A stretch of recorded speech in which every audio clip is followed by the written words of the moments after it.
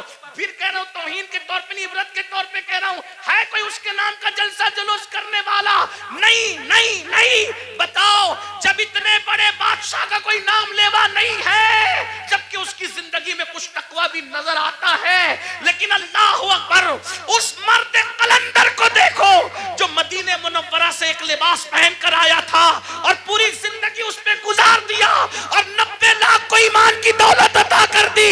800 سال سے زیادہ کا عرصہ گزر رہا ہے، ہندوستان میں کوئی کونا ایسا نہیں ہے کہ روزانہ غریب نواز کو خراج عقیدت نہ پیش کیا جاتا۔ نعرہ تکبیر، نعرہ رسالت، فیضان خواجہ غریب نواز مسلک اعلیٰ حضرت، ان کے نام کے ڈنکے نہ بجائے، یہ ہمارے لیے عبرت ہے۔ اس لیے دولت کے نشے میں اللہ کو مت بھولو۔ تو آقا علیہ السلام فرماتے ہیں دوسرا گروہ جو اپنی قبر سے نکلے گا تو ان کا حال کیا ہوگا؟ وہ پاگلوں جیسے دکھیں گے، پاگل نہیں ہوں گے، آصف زدہ دکھیں گے، آصف۔ اور آخری بات اس عنوان کی، آقا فرماتے ہیں تیسرا گروہ جب اپنی قبر سے نکلے گا تو وہ ذرہ بے مقدار سے بھی کم ہوگا۔ ایک تو ذرہ ہوتا ہے اور ذرے میں ذرہ بے مقدار سے بھی کم ہوگا۔ ان کی شکلیں تو انسانوں جیسی ہوگی لیکن وہ بالکل باریک سے ذرے دکھائی دیں گے۔ اللہ کی قدرت، باریک باریک ذرے دکھائی دیں گے، وہ باریک باریک ذرے، اور جانور ان کو کچلیں گے میدان محشر میں، اور انسان ان کو پیروں تلے کچلیں گے میدان محشر میں۔ اور جب انسان اور جانور ان کو کچل لیں گے تو کچلنے کے بعد ان ذرہ بے مقدار کی شکل میں اٹھنے والے انسانوں کو پکڑ کر جو جہنم کے اندر قید خانہ ہوگا اس قید خانے میں لے جا کر کے قید کر دیا جائے گا۔ ذرا غور کیجئے، پھر آقا فرماتے ہیں اس قید خانے میں ان کو نار الانیار نام کا مشروب پلایا جائے گا۔ ایک تو ذرہ بے مقدار میں ان کو اٹھایا جائے گا،